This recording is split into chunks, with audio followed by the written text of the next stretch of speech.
के सब कलाकार के हार्दिक इच्छा बकर होतन हिजा आ जाए तने में आ जाए तो हमने के मिजाज बन जाए यहां का जाए भैया जा जाए चलिए ओहो हम तनी कमजोर बनी ना जी लेकिन भैया के भी ऐसा दुनिया में केहू नहीं के जकरा प्यार ना भइलो के ना जी ऐसा केहू नहीं के जकरा प्यार ना भइलो के अब प्यार कोई ना जाला प्यार हो जाला ना जी प्यार कोई ना जाला प्यार हो जाला कहल जाला कि निमनो चीज ना काम हो जाला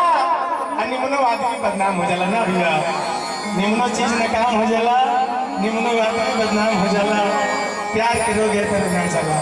जब एक डोज मिल जाला तो आराम हो जाला जब एक डोज मिल जाला तो आराम हो जाला तो कैसे ओ दर्द दिल के बढ़ा के कोई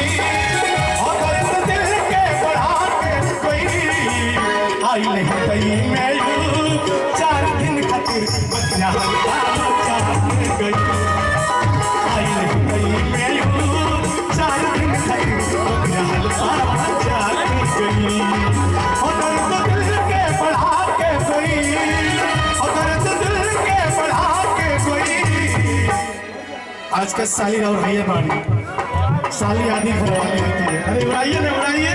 अरे खूब उड़ाइए उधर दिल के बढ़ा के कोई उधर दिल के बढ़ा के कोई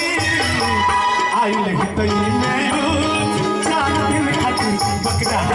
मचा के गई आई नहीं तो मैं